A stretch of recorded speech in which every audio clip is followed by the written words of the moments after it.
কোন বৎসর হবে, কোন মাসে হবে সেটা জানা নাই, তবে শুক্রবার দিন হবে এটুকু বলা আছে। শুক্রবার মুহররমের 10 তারিখ কিয়ামত প্রতিষ্ঠিত হবে। যেদিন কিয়ামত হবে সেদিন ইসরাফিল আলাইহিস সালাম তিনি শিং একটা হাতে নিয়ে দাঁড়িয়ে আছে। প্রথম যে শিঙে ফু দিবেন, কঠিনতম অবস্থাটা, সেদিন আমরা ইমানদারেরা কেউ বেঁচে থাকব না। একজন ইমানদারও পৃথিবীতে বেঁচে থাকবে। সমস্ত কাফের, মুশরিক, বেঈমান, বৌদ্ধ, খ্রিস্টান, যত বিজাতি আছে তারা বেঁচে থাকবে, কিয়ামত তাদের উপরে হবে। তাহলে ইমানদারের জন্য এটা অনেক খুশির কথা, কারণ কিয়ামতের ভয়াবহ দিনে ইমানদার একজনও থাকবে না। তার আগেই আল্লাহ পাক ইমানদারদেরকে মৃত্যু দিয়ে দিবেন।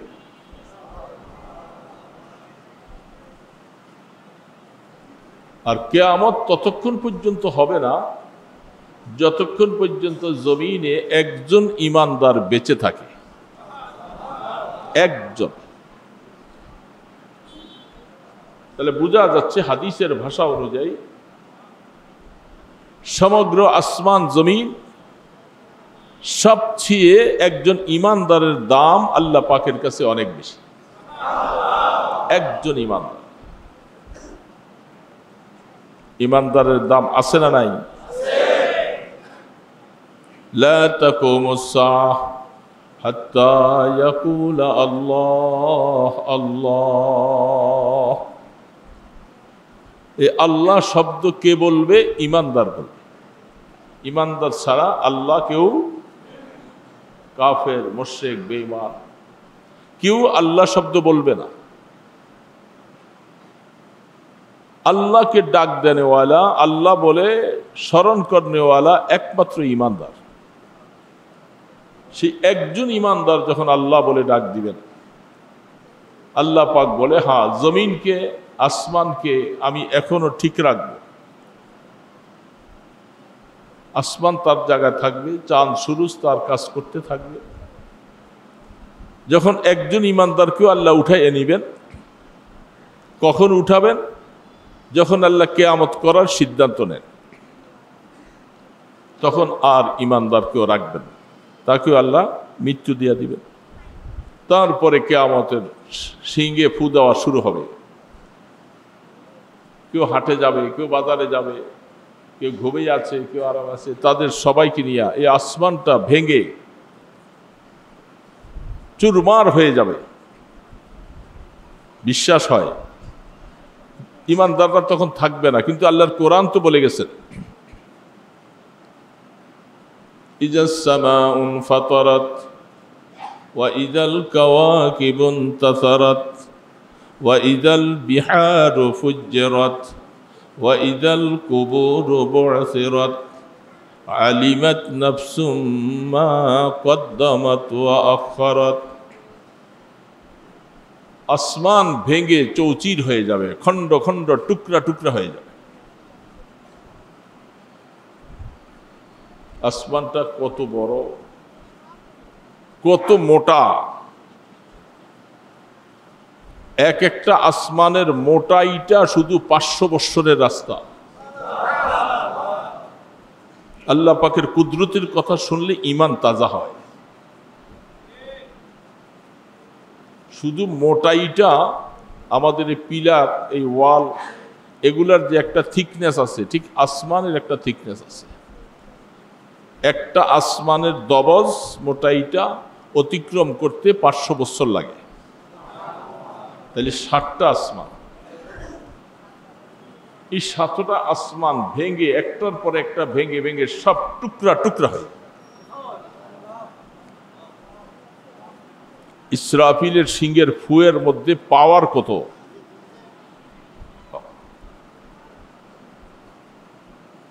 এগুলি অনেক লম্বা লম্বা কথা আছে তাফসীরের মধ্যে। ফেরেশতাদেরকে সারা ফেরেশতা কত, আল্লাহ রসুলকে জিজ্ঞাসা করলেন, ওগো আল্লাহর হাবিব, আল্লাহ পাকের কত ফেরেশতা? আল্লাহর হাবিব বলেন, আল্লাহ পাকের ফেরেশতার গণনা আমার জানা নাই, তবে আমি এতটুকু তোমাদেরকে ধারণা দেই, যেদিন আল্লাহ পাক পৃথিবী বানাইছে, সেই পৃথিবী বানাবার সময় সপ্তম আসমানের উপরে আল্লাহ পাক একটা মসজিদ বানাইছে, মসজিদে বাইতুল মামুর। দৈনিক 70,000 ফেরেশতা ওই ঘরটাকে তওয়াফ করে। যেমন বাইতুল্লাহ তওয়াফ হয়, ওইখানে ফেরেশতারা ওই ঘরটাকে তওয়াফ করে। তো পৃথিবীর প্রথম থেকে নিয়া রসুল বলেন, রসুলের জমানা পর্যন্ত যারা একবার তওয়াফ করার সুযোগ পাইল, তাদেরকে কিয়ামত পর্যন্ত আরেকবার আর সুযোগ পাবে না। এখন তোমরা হিসাব করো আল্লাহর ফেরেশতা কত, কত ফেরেশতা। এই যে আমরা রাস্তায় ঘাটে চলি, ঘুমাইয়া থাকি, আমরা তো টের পাই না। আল্লাহ পাকের কোরআন বলে, আমি আমার বান্দাদের হেফাজতের জন্য প্রত্যেকের পিছনে একজন ফেরেশতা নিযুক্ত করে রাখছি। বিশ্বাস হয়? কোরআন বলতেছে, আমি বলি না। ইয়াহফাজুনাহু মিন আমরিল্লাহ। হাদিসে বলেন, যদি আমি ফেরেশতা দিয়া তোমাদেরকে পাহারাদারি না রাখতাম, শয়তান তোমাদেরকে থাবড়াইয়া সব মেরে ফেলত। শয়তানের সংখ্যা তোমাদের থেকে অনেক বেশি, জিন্নাতের সংখ্যা। তোমাদেরকে পাহারাদারি করতেছে আবার ফেরেশতারা। আমরা তো টের পাইতেছি না। এই পাহারাদারির বেতন দিছি, বেতন কি সার্থক তাদের? একজন বেনামাজি, নামাজ পড়ে না, ঘুমিয়ে আছে, আল্লাহ পাক বলে, আমি তাকেও, যেহেতু সে দুনিয়ার মধ্যে আছে, বান্দা আমার, তাকেও আমি পাহারাদারি করাইতেছি। তুই নাফরমানি করতেছিস, এটার শাস্তি ভোগ করবি মৃত্যুর পরে, কিন্তু দুনিয়ার মধ্যে আমি তোমাকেও পাহারাদারি রাখতেছি। তাহলে কত হাজার কোটি, কত মিলিয়ন ট্রিলিয়ন আল্লাহ পাকের ফেরেশতা। যখন আসমানটা ভেঙে যাবে, অল মালাকু আলা আরজাইহা, আল্লাহ পাক বলেন ফেরেশতাগুলাকে প্রথম আসমানের একটা কিনারে নেবেন, আসমান ভেঙে যাবে, ফেরেশতারা সব আসমান থেকে সরে যাবে।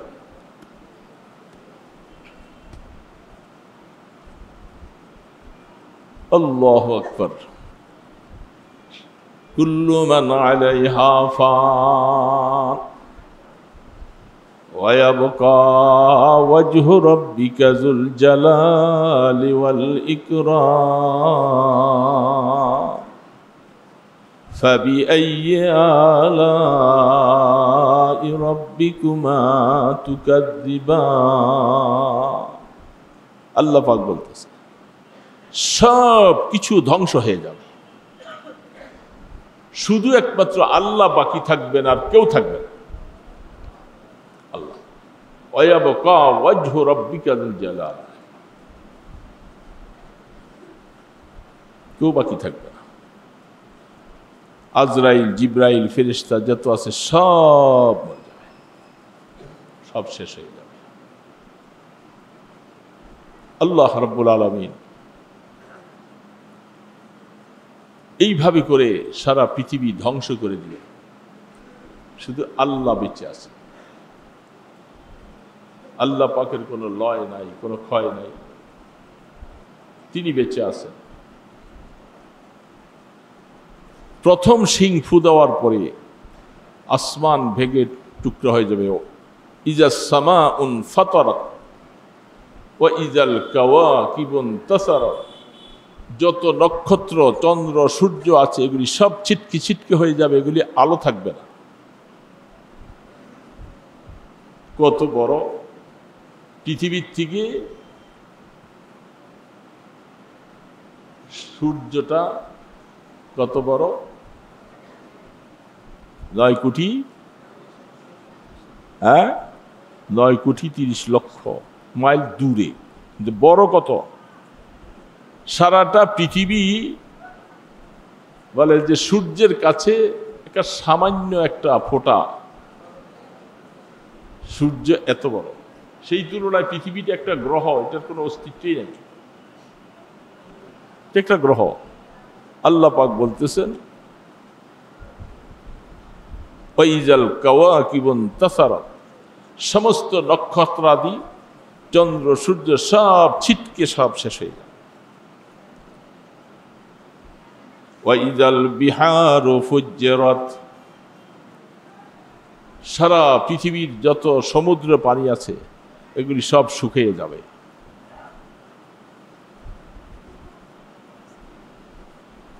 যারা কবর দেশে ছিল সবাইকে তখন উঠানো হবে। আল্লাহু আকবার। আল্লাহ পাক বলতেছেন ইয়া আইয়ুহাল ইনসান মা গাররাকা বিরাব্বিকাল কারীম। এই এতগুলি কথা বলে আল্লাহ পাক বলতেছে, হে মানুষ, এত বড় দয়ালু রহমানুর রহিম আল্লাহ পাক থেকে তোমাদেরকে কিসে গাফেল করছে, কে ভুলাইয়া রাখছে বলো দেখি? কার কারণে তুমি আমি আল্লাহকে ভুলে গেলাম?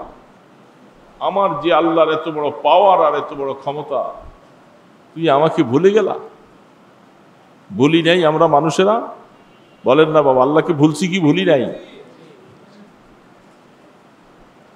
কত লক্ষ লক্ষ মানুষ দোকান চালায়, অটো চালায়, রিক্সা চালায়, গাড়ি চালায়, ফ্যাক্টরি চালায়, তারা কাজে ব্যস্ত, কিন্তু আল্লাহ পাকের কথা বেমালুম ভুলেই গেছে।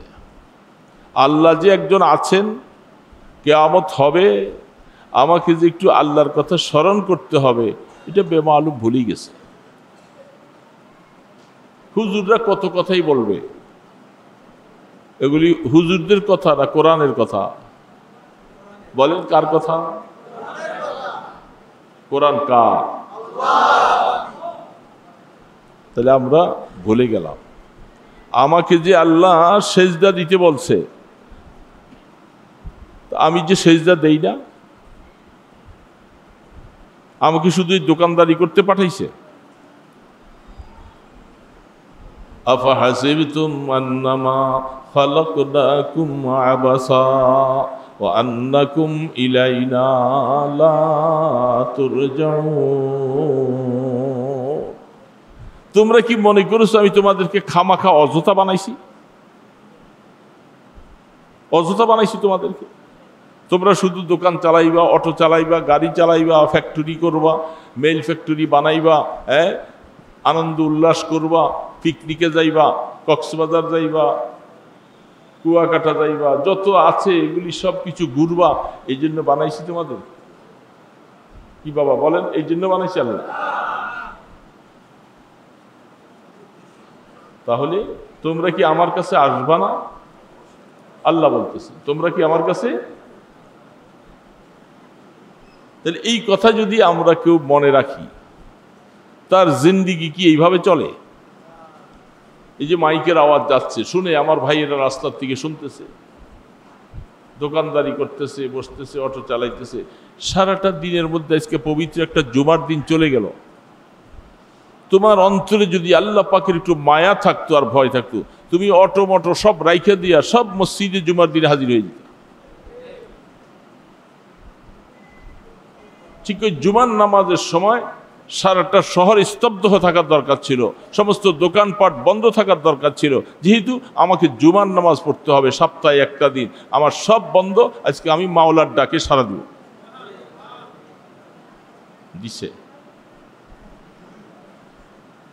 এমন তো আছে শুক্রবারও গার্মেন্টস চলে, এরকম হয় না অনেক সময়? সেখানে গিয়ে মসজিদ যেখানে আছে তো আছে, এত সমস্ত শ্রমিক কি জুমার নামাজ একসাথে পড়তে পারে? এদের জুমার নামাজটা কোথায় যায়? যেই ফ্যাক্টরির মালিক শুক্রবার দিন ফ্যাক্টরি খোলা রাখলো, শ্রমিকদেরকে জুমা পড়ার সুযোগ দিল না। এখন শ্রমিক যদি বলে আমি জুমা পড়তে চলে যাই, বলবে যে তোমার চাকরি শেষ, আমার কথা রাখলো না, তুমি জুমা পড়তে চলে গেলা, যাও তোমার জুমায় তোমারে খাওয়াইব। তো জুমায় খাওয়াইব মানে কি? মানে এটা এই ধাক্কাটা আল্লাহর উপরে পড়লো, তোমাকে তোমার আল্লাহ খাওয়াইব, তোমার চাকরি শেষ। এই কথাটা যদি কোনো ফ্যাক্টরির মালিক বলে থাকে, সেই ফ্যাক্টরির মালিকের ঈমান শেষ, ঈমান থাকবে না তার। তো আল্লাহ খাওয়াবে না, তুমি খাওয়াইবা? তাহলে তুমি কি রিজিকের মালিক? তুমি এই ফ্যাক্টরির মালিক হয়ে গেছো কি মানুষের রিজিকের মালিকও তুমি? কত আর তুমি কত সম্পদের মালিক হইছো? কি আর হইছো? কারণের সম্পদ থেকে বেশি হইছে? লাতানু উসবা, কোরআন বলতেছে কারণের সম্পদ কতটুকু ছিল আমি তোমাদেরকে ওইটার বর্ণনা দিলাম না, আমি আল্লাহ তোমাদেরকে বর্ণনা দিচ্ছি। শোনো, কারণের যে গোডাউনগুলি ছিল তার, এই গোডাউনগুলোর মধ্যে যে চাবি ছিল, তালা ছিল, এই তালার চাবিগুলি প্রায় ওসবা একেবারে কমপক্ষে 9 জন। এই 9 জন মানুষে উঠাইতার মতো শক্তি নাই, এত চাবি ছিল তার গোডাউনের। নাউজুবিল্লাহ বলেন। শুনতে সুবহানাল্লাহ বলতে মনে চায়, কিন্তু দেখেন সুবহানাল্লাহ বলা যাবে না, কারণ কারণের ব্যাপার। এত সম্পদ তার, এবং মানুষ দেখি দেখি বলতেছিল আহা, যদি কারণের মতো এই সম্পদ আমরা কিছু পাইতাম। মানুষ তার এই আড়ম্বরা জাকজমক, তার ধন সম্পদ দেখে দেখে মানুষ সবাই অবাক, আর মনে মনে তামান্না আরজু করতেছে যদি কারণের মতো কিছু সম্পদ হতো। সকালবেলা এই আবদার করছে, বা রাত্রিবেলা আবদার করেছে, সকালবেলা আল্লাহ পাকের গজব তার উপরে চলে আসলো।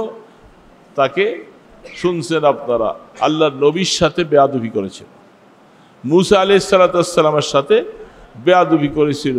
তাকে রাগ করে বলছিল আল্লাহ তুমি কারণকে ডাবাও। কারণ যখন ডাবতে শুরু করলো, কারণের সাথে সাথে তার সমস্ত মাল সম্পদ, গোডাউন যেখানে যা ছিল সব কিছু ডাবতে শুরু করেছে। আওয়াজ বোঝা যায় না? আওয়াজ বোঝা যায়? পিছনে ওলারা আওয়াজ বোঝা যায়? তাহলে আবার এটা কি লেগা? আর কি আওয়াজ বোঝা যায় কিনা? বেজাল লাগাইতে আছে। হ্যাঁ,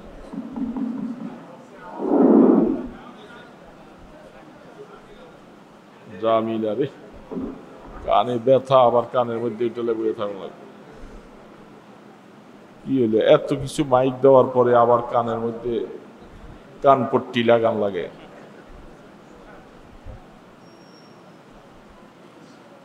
আওয়াজ কি বোঝা যায়? এতক্ষণ যে আপনারা বললেন না, কষ্ট করতে আসি, যদি আওয়াজ নাই বোঝা যায় তাহলে কি লাভ?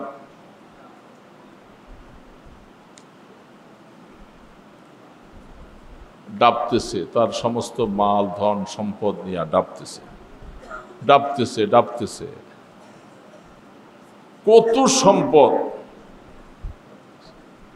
সব দুলিশাত হয়ে গেল।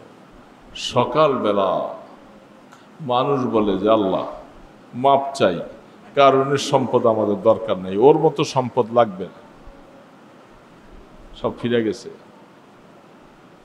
তো এই ফ্যাক্টরির মালিক, গার্মেন্টসের মালিক, কারণের সম্পদ থেকে তো আর বেশি হয় নাই। তুমি যে শ্রমিককে জুমার নামাজটা পড়তে দিলা না, বেচারা কি করবে এখন? পেটের দায়ে জুমা ছাইড়া দিছে,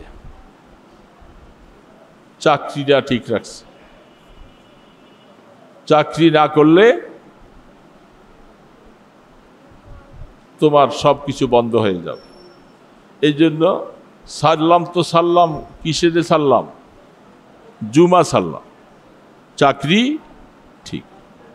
তো কাজটা আমি ঠিক করি নাই, তবে যেই মালিক এত কঠোরতা করলো সেই মালিকের বোঝা দরকার যে আমি মুসলমানের শুক্রবার দিন জুমার নামাজ পড়ার সুযোগ দিলাম না, আমার সম্পদ কারণ থেকে বেশি হয় নাই, আমি আমার শ্রমিককে সুযোগটুকু দিলাম না, কিয়ামতের ময়দানে আল্লাহ পাকের সামনে আমাকে জবাব দিতে হবে। তৈয়ার হয়ে থাকো। শুক্রবার জুমার নামাজ একজন বালেগ পুরুষ, মেয়েদের মাসালা ভিন্ন, তাদের উপরে কি নাই? জুমা জুমা আছে এদের উপরে ফরজ? বলেন না দিই, আপনারা মাসালা জানেন না? মেয়েদের জন্য জুমা ফরজ নাকি? তাহলে আপনারা জুমার নামাজটা পড়তে দিলেন না, আর আপনারাও কি করলেন? বাবা আমার চাকরিটা থাক। শুনতাম অনেক সময় শুক্রবার দিনেও অনেক সময় ফ্যাক্টরি চলে, মিল চলে, তবে এটা আদৌ ঠিক হয় না। কেন একটা শুক্রবার 1 ঘন্টা সময় এই শ্রমিককে দিলে তোমার কি অসুবিধা? 1 ঘন্টা সময় দিলে শ্রমিকরা জুমাটা পড়তো, কি পারত না? এই সুযোগটা দেওয়া উচিত ছিল। আপনি মুসলমান মালিক হইয়া আপনি মুসলমান শ্রমিককে জুমা পড়ার সুযোগ করে দিলেন না, তাহলে খ্রিস্টান দিবে, বৌদ্ধ দিবে, হিন্দুরা দিবে, ইহুদিরা দিব দিনটা, ওরা আরো 12টা বাজাই দিবে। কোনো হিন্দুর মালিকের জন্য যদি ফ্যাক্টরির মালিক হয়, সে তো চিন্তা করবে বাবা শুক্রবার আসলে সব শ্রমিককে বাধ্যতামূলক অফিসে থাকা লাগবে, যেন মুসলমান মসজিদে যাইতে। যারা শুক্রবারকে এইভাবে গুরুত্ব দিল না, মুসলমানকে 1 ঘন্টা সময় জুমা পড়তে দিল না, এরা হিন্দুর থেকে আরো খারাপ হয়ে গেছে।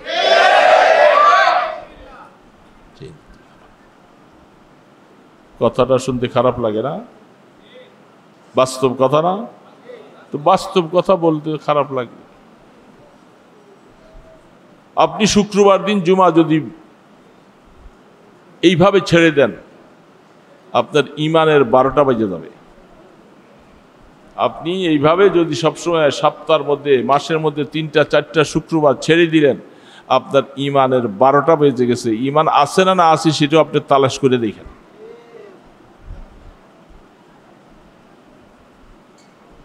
এই জন্য বোঝা দরকার। আপনারা ম্যাক্সিমাম এই এলাকার মানুষ শ্রমিক, ফ্যাক্টরিতে কাজ করেন, গার্মেন্টসে কাজ করেন, বোঝা দরকার সমস্ত শ্রমিকেরা একসাথে মিলে আমাদেরকে জুমার জন্য 1 ঘন্টা সময় দিতে হবে। পারবেন না বলতে? না হুজুর, কেন শুধু বেতনের জন্য স্লোগান করতে পারেন, গার্মেন্টস ভাঙতে পারেন, এটা করতে পারেন, ডিল মারেন, কিন্তু আপনারা জুমার নামাজের জন্য 1 ঘন্টা সময় দেওয়া লাগবে, এটা পারেন না বলতে? হ্যাঁ, এটা পারবেন। মেয়র গলায় ঘন্টা কে বানবে? মেয়র গলায় ঘন্টা কে বানবে? বলেন আমার কথাটা সত্য না মিথ্যা বলেন? আপনারা সকলে মিলে যদি একসাথে এমডি স্যারের কাছে, সবার কাছে বলে যে আমাদেরকে শুক্রবারের জন্য আমরা ডিউটি করব, আপত্তি নেই, লাগে 1 ঘন্টা বেশি করব, হ্যাঁ, আমাদেরকে বিনা বেতনে 1 ঘন্টা পরিশ্রম আপনি বেশি করান, তবু শুক্রবারের জুমার সময় আমাদেরকে 1 ঘন্টা সময় দেওয়া লাগবে, বলতে পারেন? হ্যাঁ, আমি এইগুলা বললে হুজুরকে ডিএটি হুজুরকে বলি কথা, এই সত্য কথা বলে। আর হুজুরের বাবার কি ঠেকানা পড়লো? আপনাদের জন্য আমি রাস্তা বলে দিলাম, আপনারা এই কথা বলবেন এমডি স্যারের কাছে। জুমার দিন আমাদেরকে জুমার নামাজ জন্য 1 ঘন্টা ছুটি দিবেন, তারপরে আপনি 1 ঘন্টা সময় আমাদেরকে বেশি খাটাইয়েন, এটার জন্য কোনো পারিশ্রমিক নিব না আমরা। পারবেন? ওইটা তো আবার করবেন না, না আমরা 1 ঘন্টা বেশি করছি না, আমাদের পারিশ্রমিক দিতে হবে, কি ওইটা তো পারবেন না? বলে না কে কেউ? কি পারবেন 1 ঘন্টা বিনা পারিশ্রমিক ছাড়া 1 ঘন্টা পরিশ্রম বেশি করবেন, তবু জুমার নামাজের দিন 1 ঘন্টা ছুটি পায় পারবেন বলতে? জুমার দিন এত বড় গুরুত্বপূর্ণ একটা দিন, ঈমানদার শুক্রবার দিন মারা গেলে কিয়ামত পর্যন্ত তার কবরের আযাব মাফ। শুক্রবারটা কি একটা সাধারণ মনে করেছিল তার? শুক্রবার, আল্লাহু আকবার। এই হালাত আমাদের চলছে, তা আমরা কি করে ভালো হব? কি করে ভালো হব? আমাদেরকে সহি রাস্তায় উঠার জন্য সিস্টেম অনুযায়ী উঠা লাগবে। এই জন্য ঈমানদার মুসলমান, আল্লাহ পাক বলতেছেন, ইয়া আইয়ুহাল ইনসান মা গাররাকা বিরাব্বিকাল কারীম। এত বড় দয়ালু খোদার থেকে কে তোমাকে ভুলে রাখছে? কেমনে পারলা তুমি ভুলে যেতে? কেমনে ভুলে গেলা? তুমি সব কিছু পারো, সব কিছু পারো, শুধু নামাজের মধ্যে আসলিকাল মাইনাস করো। নামাজ মুসলমান ঈমানের পরে সবচেয়ে বড় জিনিস হলো নামাজ। নামাজ নাই তো তার ঈমান আছে বলে সন্দেহ আছে। আফসোস লাগে, নারী পুরুষ খাবারের জন্য কত কিছু, কত পরিশ্রম, ফুটপাতে এদিক সেদিকে পিঠা বেচে, জাল মুড়ি বেচে, কত কিছু করে সামান্য রিজিকের জন্য মেহনত করে, কিন্তু নামাজের জন্য হলে নামাজের সময় ওয়াইন্নাহা লাকাবীরাতুন, আল্লাহ পাক বলে নামাজটাকে ধরে রাখা এটা অনেক বড় ইবাদত। কিন্তু যাদের দিলের মধ্যে আল্লাহর ভয় আছে সে নামাজ ছাড়বে না, কোনোদিন নামাজ ছাড়বে না। আমাদের দেশে আমাদের মা বোনদের মধ্যে নামাজির সংখ্যা বেশি না কম? যারা এই যে গার্মেন্টসে হাজার হাজার শ্রমিক বিভিন্ন গার্মেন্টসে তালাশ করে দেখেন, জোহরের নামাজটা সময় তাদেরকে অনেককে লাঞ্চে ছুটি দেওয়া হয়, এরা বাসায় যেয়ে সবাই নামাজ পড়ে তারপরে খাইয়ে দিয়ে চলে আসে। এরকম ধরনের সংখ্যক খুব কম। নামাজ পড়ে খাওয়া দাওয়া খাই আবার গার্মেন্টসের সময় মতো হাজিরা হয়, এদের সংখ্যা কম না বেশি? আহা, কেমনে ভুলে গেল আল্লাহকে? কেমনে ভুলে গেল? মওতের পরে ঘোষণা হয় অমুক মারা গেছে, তার জানাজার জন্য শরীক হন। আরে মওতের সময় জানাজার জন্য ডাকো, তার আগে তো একবার নামাজ পড়ে দেখলা না? হ্যাঁ, মরার আগে তো একটু নামাজ পড়ে দেখলা না? এখন মরার পরে এখন শেষ জীবনে মানুষের জানাজার শরীক হতে যায়, মরার আগে বললা না কেন? কেন বললা না? এই জন্য আল্লাহ পাক বলছে, এত সুন্দর রহমানুর রাহিমকে কেমনে ভুলে গেলা তোমরা? আলাম ইয়ানিল্লাযীনা আমানু আন তাখশা কুলুবুহুম লিযিকরিল্লাহ। আমার আল্লাহর জন্য তোমার দিলটা একটু কানবে, দিলটা একটু মায়া লাগবে, সময় কি এখনো হয় নাই? আল্লাহ বলতেছে এখনো সময় হয় নাই। আমার আল্লাহকে একটু মায়া করবার সময়টা কি তোমার এখনো হয় নাই? আর কবে হবে? সময় কবে হবে? যখন লাশ কাঁদি নিয়ে যখন কাপড়ে ঢুকাইয়া যখন নেওয়া শুরু করবে তখন হবে? তখন হলে কোনো লাভ হবে বাবা? কোনো লাভ নাই। জীবনে আমরা বহু নামাজ ছাড়ছি, বলেন, এখন হয়তো রেগুলার হয়েছি, কিন্তু আগে অনেক নামাজ আমাদের কাজা করছি কি করি নাই? এমন মানুষ আমরা আছি না নাই এখানে? কি অবস্থা? নামাজ বালেগ হয়েছে 15 বছর বয়সে, আমি নামাজ শুরু করছি যাইয়া 30 বছর বয়সে, এরকম বহু নামধারী আছে। 30 বছরে 25 বছরে যাইয়া ওয়াজ শুনছে, এখন নামাজি হয়েছে। এখন ওই 15 বছরের নামাজের কি হালাত, এটা এমনি ছেড়ে দিব আল্লাহ পাক? এমনি ছাড়বে না। বহুত ব্যাপার। আল্লাহর শুকর, আমি অনেক আগে মাঝে মধ্যে আমাদের মসজিদে আলোচনাগুলি করতাম। আমার অনেক মুসল্লি তারা জীবনের যে নামাজ কাজা করেছে এগুলাকে আমার থেকে আইসা হিসাব কিভাবে করবে হিসাব নিয়া নামাজগুলি কাজা শুরু করেছে। অনেকেই মারা গেছে, দুনিয়াতে নাই। দোকানটা খুলছে, খুইলা শ্রমিক কর্মচারী বলছে তুমি থাকো। মসজিদে আইসা অজু করে এই কাজা নামাজ পড়া শুরু করেছে। এমনও দিন গেছে দৈনিক 200 রাকাত নামাজ পড়েছে, 200 রাকাত। হুজুর ভয় লাগতেছে, পিছনে যে এত জীবন নামাজ ছেড়ে দিলাম, এখন কবরে যে একই জবাব দিব। সেই নামাজগুলি তো আমরা আদায় করি না। 15 বছর বয়সে নামাজ ফরজ হয়েছে, 25 বছরে যায় যদি আপনি রেগুলার হন, তো কয় বছর মাঝখানে গ্যাপ? 10 বছর। 10 বছরে বৎসরগুলাকে দিন বানান, 365 দিনে 1 বৎসর। এরকম 10 বৎসরে যাইয়া কতগুলি দিন হয়, এই দিনগুলি ক্যালকুলেটর দিয়ে বাইর করে। প্রত্যেকটা দিনে 6 ওয়াক্ত নামাজ, 6 দিয়া ডিভাইডেড দেন, ভাগ দেন।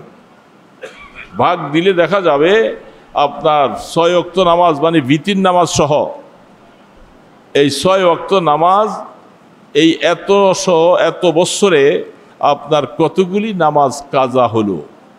ফজর কত, জোহর কত, আসর কত, মাগরিব কত, ঈশা কত, ফজর, এইভাবে করে কাগজের মধ্যে লিখবেন। ফজর আমার এতশো, জোহর এতশো, মাগরিব এতশো। লেখার পরে কাগজটা খুব সংরক্ষিত করে মজবুতভাবে আপনি সুযোগ পাইলেন। এখন আপনার জন্য নফল পড়া ঠিক হবে না, আপনার জন্য উচিত হলো আমার জীবনে আল্লাহ পাকের তরফ থেকে জিম্মাদার হিসাবে নামাজগুলি ফরজ আমার জিম্মায় রয়ে গেছে। সুযোগ পাইছেন, এখন 1 ঘন্টা সময় পাইছেন। এই 1 ঘন্টা সময়ের মধ্যে আগে ফজরের নামাজের 2 রাকাত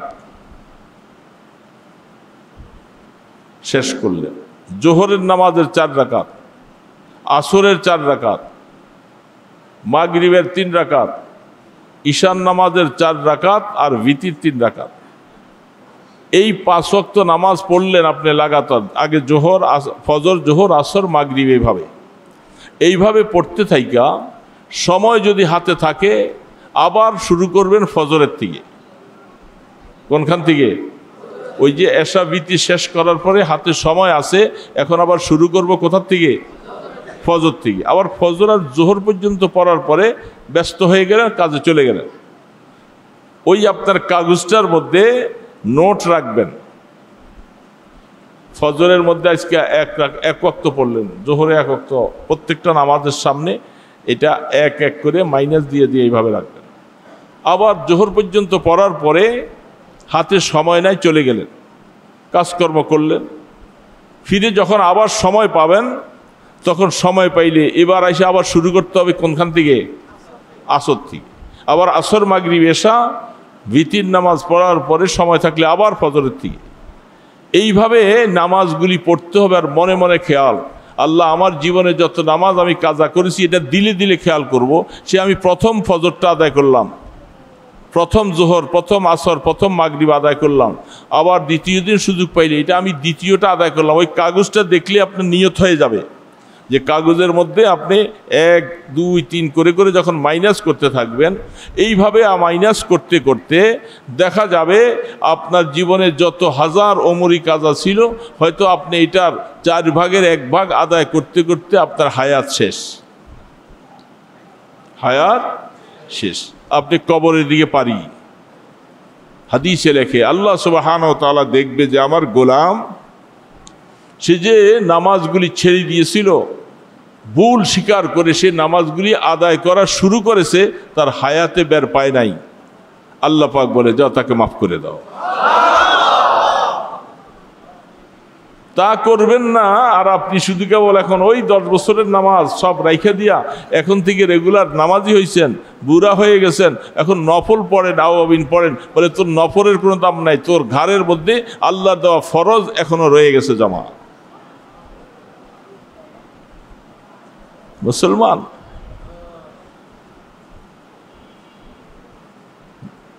জান্নাত এটা মামার বাড়ির আবদান না। এক ওয়াক্ত নামাজ বিনা কারণে ছেড়ে দিয়ে 7000 বছর জাহান্নামে জ্বলা লাগবে। একদিন জ্বলার ক্ষমতা আছে, একদিন।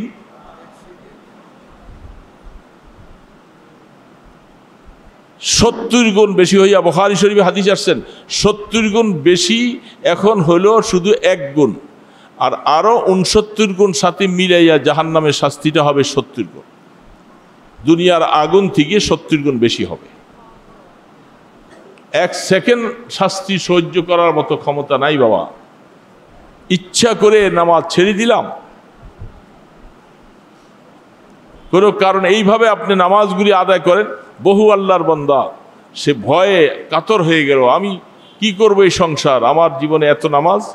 এই নামাজগুলি কাজা আদায় করতে শুরু করেছে, করতে করতে করতে করতে আলহামদুলিল্লাহ একদিন আমাকে বলে, হুজুর আল্লাহ শুকর, আজকে আমার কাছে এত আনন্দ লাগে, আমি মনে চাই যে আমি গরু জবাই করে খাওয়াই, যে আল্লাহ আমি এত ভুল করেছিলাম, নামাজগুলি আমার আদায় করা শেষ হয়েছে আজকে। মনে আনন্দ আসতেছে। এই জন্য দোস্ত, এগুলি বললে আপনারা বলবেন, হ্যাঁ কিছু মানুষ আপনাদেরকে উল্টা বলবে। আমি যা বলে গেলাম দালিলিকভাবে দলিল ভিত্তিক বলছি, প্রয়োজন হলে আপনারা দলিল নেন। কিছু কিছু মানুষ আমাদের সমাজে আছে, অনেক সময় ইউটিউবে দেখবেন, এটা সম্পূর্ণ ভ্রান্ত কথা, যেহেতু গুনাহ করলে নামাজ ছেড়ে দেওয়া কবিরা গুনাহ, নামাজ ছেড়ে দেওয়া কবিরা গুনাহ। কিন্তু কবিরা গুনার জন্য আল্লাহ পাক বলছে তুমি তওবা করো, মাফ করে দিব। এই জন্য আপনাকে এই ফতুয়াটা দিয়ে দিছে যে আপনার আর ওই নামাজ পড়া লাগবে না, শুধু বলবে যে আল্লাহ মাফ করে দাও। সম্পূর্ণ এটা ভ্রান্ত কথা। নবী করিম সাল্লাল্লাহু আলাইহি ওয়াসাল্লাম খন্দকের যুদ্ধে 4 ওয়াক্ত নামাজ কাজা হয়েছে। সাহাবায়ে কেরাম সহ কাফির মুশরিকেরা এইভাবে আক্রমণ চালাইছিল, একটা মিনিট সময় পায় নাই যে ইশারা দিয়া হলেও নামাজটা পড়বে, এতটুকু সময় দেয় নাই কাফেররা। 4 ওয়াক্ত নামাজ কাজা হয়েছে। পরে যুদ্ধ শেষ হওয়ার পরে 4 ওয়াক্ত নামাজ রাসূল একসাথে কাজা আদায় করেছেন। সুবহানাল্লাহ।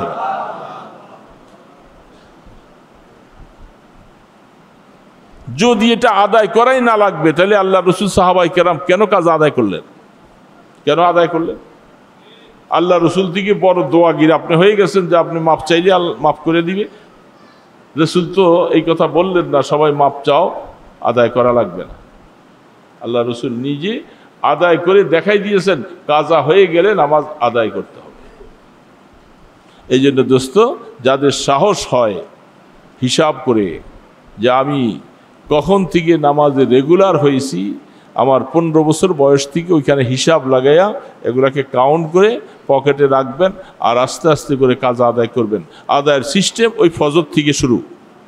ফজর, জোহর, আসর, মাগরিব পড়ে চলে গেলাম, সময় নেই, আবার আইসা এশার ভিতির পরে আবার ফজর থেকে শুরু করতে হবে। এই সিস্টেম অনুযায়ী আদায় করা লাগবে। এখন তো শুনলে একটু কষ্টই লাগবে। ঋণ করতে করতে করতে করতে ঋণের বোঝা লক্ষ লক্ষ টাকা হয়ে গেছে, এখন ঋণ দিতে পারে না। এখন বলে যে আত্মহত্যা করতে মনে চায়। কেন এত ঋণ করছিলা? কেন করছিলা? এত টাকা ঋণ করলা কেন? এখন ঋণ দিতে পারো না। এই জন্য এখন কষ্ট লাগে। নামাজগুলি সব ছেড়ে দিয়া রংবাজি করেছ, মজা করে করে সব চলছ, এখন হঠাৎ করে চিন্তা আসলো, হায় হায় কবর তো সামনে আসতেছে, কবর সামনে আসতেছে, এখন তো কবরে যাওয়ার পরে পানিশমেন্ট হবে। এখন চিন্তা আসতেছে, তা আগে কেন নামাজ ছেড়ে দিছিলা? এত আলেম ওলামারা, এত কোরআন হাদিস বারবার বলতেছে 15 বছর বয়সে তোমার উপরে নামাজ ফরজ, হিসাব শুরু হয়ে যাবে তখন থেকে। ভালো লাগে নাই, শরীরের রক্ত গরম ছিল, আরে কি আর হবে, কি হবে? দোস্ত একটু চিন্তা করো, রাত্রা বালিশের মধ্যে মাথাটা রাইখা একটু চিন্তা করো যে কি হালাত, কি অবস্থা। কথাগুলি বুঝে আসছে বাবা? আমাদের জীবনে যদি এরকম কাজা নামাজ থাকে, এটাকে কালকেই বসে হিসাব শুরু করেন, হিসাব করে কাজা আদায় করা শুরু করেন। আপনার নফল পড়া ঠিক হবে না, আপনার কাজ হলো পাওনাওয়ালার পাওনা আগে দেন, দান করব পরে, দান পরে, আগে পাওনাওয়ালার পাওনা দিয়ে দেন। পারবেন? এই জন্য কথা আর নয়, ক্লান্ত হয়ে গেছি তো। সেই জুমার থেকে নিয়ে কথা শুরু হয়েছে, শারীরিক অসুস্থ, পারি না, কথা অনেক বলার ছিল, পারতেছি না। আপনারা কষ্ট করে বসে আছেন, কয়েকটা কথা, যার অন্তরে আখেরাতের ভয় আছে সে আল্লাহর সাথে মুআমেলা ঠিক করবে। আর জুমার দিন দুরূদ শরীফ বেশি বেশি করে পড়া, আসর থেকে মাগরিব পর্যন্ত সময়টা সাল্লাল্লাহু আলাইহি ওয়াসাল্লাম, সাল্লাল্লাহু আলাইহি ওয়াসাল্লাম, এই ছোট ছোট দুরূদটা 1000 বার পড়া যায়। দোকানে বসে, রাস্তায় বসে, সুযোগ আছে তসবিহ হাতে নিয়া তসবিহটা পাঠ করুন, অনেক ধনী হয়ে যাবেন। এটা নফল ইবাদত। সুবহানাল্লাহ আলহামদুলিল্লাহ লা ইলাহা ইল্লাল্লাহ আল্লাহু আকবার। পারেন? এটা পারেন? ফজরের পরে 100 বার পড়েন, মাগরিবের পরে বা আসরের পরে 100 বার পড়েন, অনেক ফায়দা হবে, অনেক ফায়দা হবে। 5 ওয়াক্ত নামাজের পরে 20 বার করে আস্তাগফিরুল্লাহ রাব্বি মিন কুল্লি যামবি ওয়া আতুবু ইলাইহি 20 বার করে পড়েন। দৈনিক 5 ওয়াক্ত 100 বার হবে। এই জন্য এই আমলগুলি করব।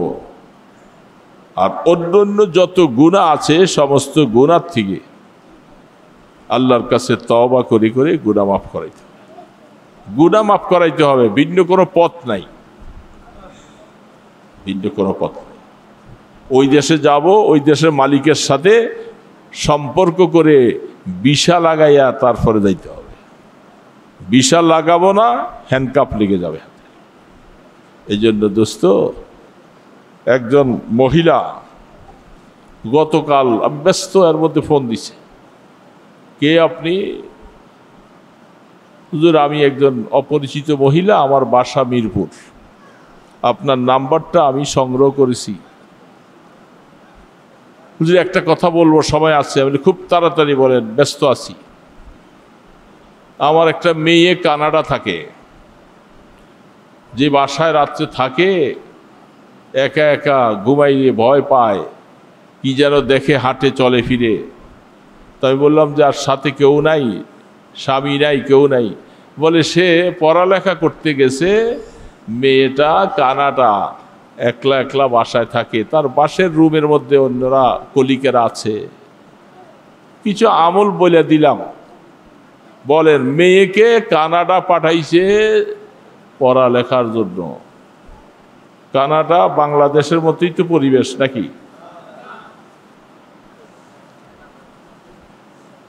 সেই পরিবেশে একটা মেয়ে ডিগ্রি আনতে পাঠাইছে, ডিগ্রি। এখন তারে জিনে ধরে না ভূতে ধরে? হ্যাঁ,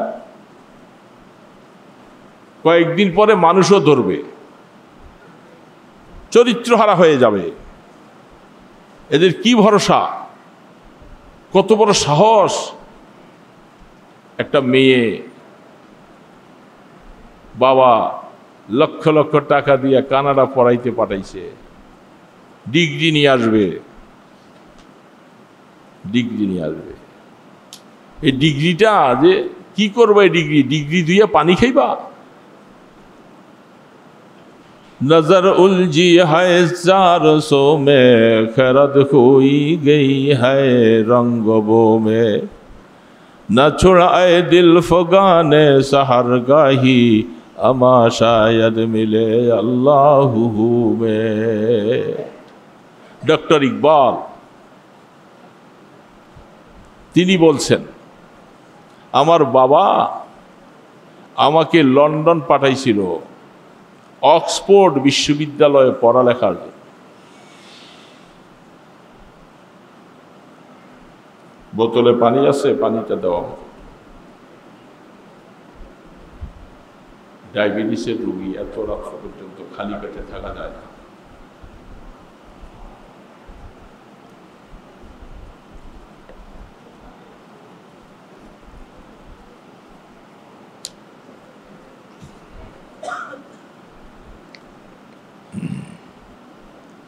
অক্সফোর্ড পাঠাইছে বড় ডিগ্রির জন্য। ডক্টর ইকবাল বলতেছে, আমি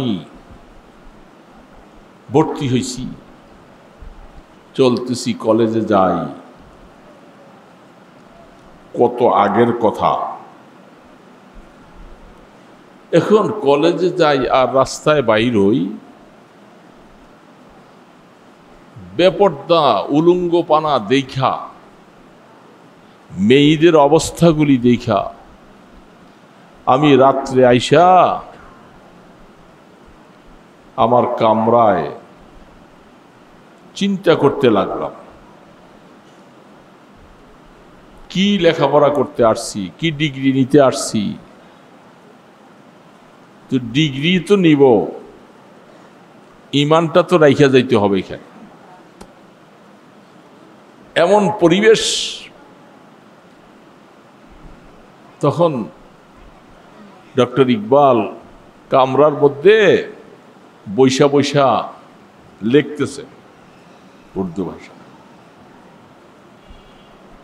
লেখে কি লেখে, নজর উলঝি হয় 400 में, खरद खोई गई है रंगों में, न छुड़ाए दिल फगाने सहरगाही अमा शायद मिले अल्लाहु में। বলে, আরে ইকবাল, এই সমস্ত রং তামসা, উলঙ্গপানা, বেহায়াপনা দেখা তো দেমাগ খারাপ হয়ে গেছে, চক্ষু খারাপ হয়ে গেছে। গুনার থেকে বাঁচা তো বড় কঠিন অবস্থা, কেমনে বাঁচবো? তখন নিজে বৈশা বৈশা বলতেছে, নিরিবিলি বসে রাত্রিবেলায় শেষ রাত্রি উঠে নামাজ পড়ে আর বলে যে আল্লাহর কাছে কাঁদতে শুরু করলাম, আল্লাহর জিকির শুরু করলাম। করতে করতে বলে যে আল্লাহ, তুমি আমাকে একটা রাস্তা দাও, আমি অল্প সময়ের ভিতরে যেন এখান থেকে চলে যেতে পারি, আমি যেন ওই গুনার পরিবেশে থাকতে না হয়। আমার হালাতটা, আমি দেশে যাব, বাবাকে চিঠি লিখে পাঠাইছি, বাবা ডিগ্রি তো পাওয়া যাবে, কিন্তু ইমান তো হারিয়ে আসতে হবে। যেই পরিবেশের মধ্যে থাকি, ওই জমানার কথা। এই জন্য যেই বেচারি মেয়ের জন্য দোয়া চায়, কানাডা পড়তে পারাইছে, এই মেয়ে যে কি অবস্থা হয়ে আসবে এটা আল্লাহ ভালো জানে। আমাদের দেশেই তো কত এইভাবে মেয়েগুলি চলে, হালাত অবস্থা। তো আমরা এইভাবে তো আমাদের জিন্দিগি চলছে। এই জন্য দোস্ত, আল্লাহ পাকের ভয় অন্তরে না থাকলে গুনার থেকে বাঁচা যাবে না। গুনার থেকে বাঁচার একটাই মাত্র পথ, সেটা হলো খাশিয়াতুল্লাহ, আল্লাহর ভয়। আল্লাহর ভয়, কবরের চিন্তা করা, আমি কবরে কেমনে থাকবো, কবরে কেমনে থাকবো, কবরে আমার সাথে কেউ থাকবে না। এই জন্য এই কথাটা চিন্তা করে যদি হায়াত কাটাইতে পারি, তাইলে নামাজ কাজা হবে না। কখনো যদি রাস্তাঘাটে চলতে যে কাজা হয়ে গেল, সাথে সাথে নাইমা ওযু করে আগে নামাজ ওইটা আদায় করবে। করবো তো ইনশাআল্লাহ। শুক্রবার দিন আজকে সবাই জুমার নামাজ পড়ছেন? সবাই পড়ছেন তো? সূরা ইয়াসিন তো পড়তে পারেন নাই, অনেকে কোরআন শরীফ তেলাওয়াত জানেন না। ফজরের নামাজ পড়লে ইমাম সাহেব হুজুরকে যদি বলা হয়, হুজুর একটু সূরা ইয়াসিনটা একটু পড়লে আমরা একটু শুনতে পারি, কমপক্ষে সূরা ইয়াসিনটা পড়া হয়। সূরা কাহাফ পড়ছেন নাকি আজকে? এমন কেউ আছে এখানে? মাত্র একজন, দুইজন, তিনজন মানুষ আছে, চারজন। হুজুররা তো আছেই। সূরা কাহাফ শুক্রবার দিন সূরা কাহাফ পড়তে বলছে আল্লাহ রাসূল। যেখানে বসে তুমি সূরা কাহাফ পড়বে, এখান থেকে আসমান পর্যন্ত জায়গাটা নেক দিয়ে ভরপুর করে দেওয়া হবে। কিয়ামতের ময়দানে মানুষের দিল ঘাবড়াইয়া যাবে পেরেশানি দেখা।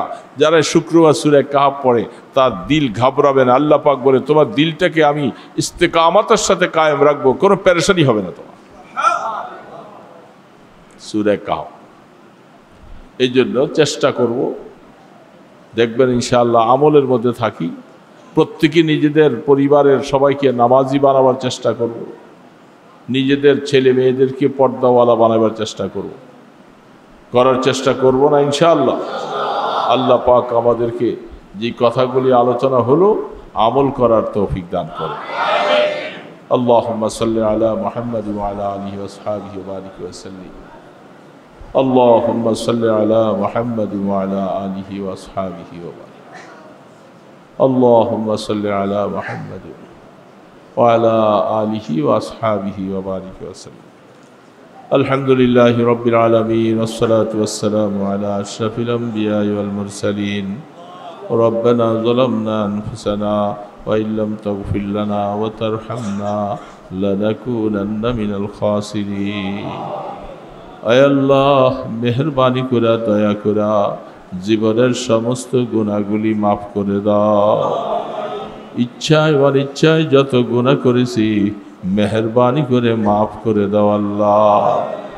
তোমার হুকুম যা নষ্ট করেছি এগুলাকে জীবনে আদায় করে কবরে যাওয়ার তৌফিক দিও আল্লাহ।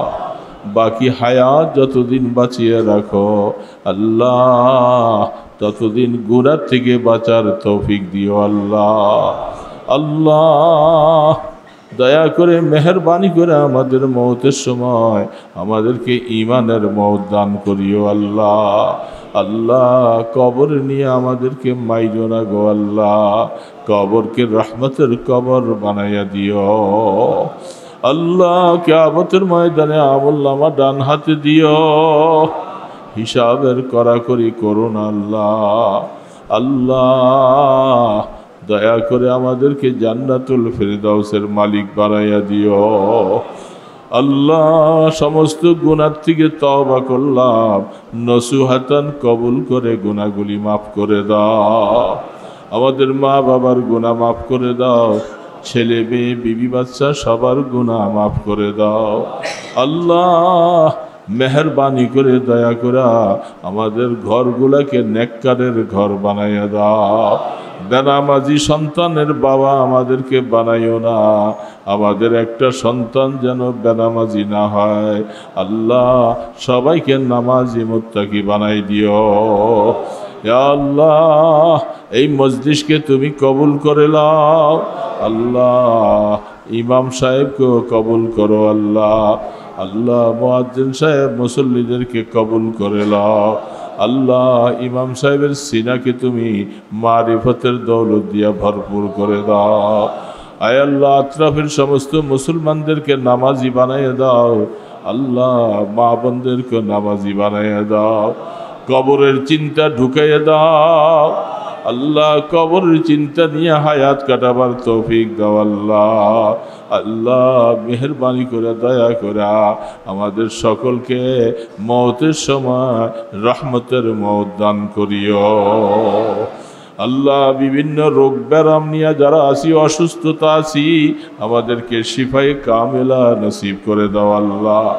আল্লাহ যত পেরেশানি আছে পেরেশানিগুলি দূর করে দাও আল্লাহ। প্রত্যেকের হালাল রিজিকে বরকত দান করে দাও আল্লাহ। হারাম থেকে আমাদেরকে হেফাজত করো আল্লাহ।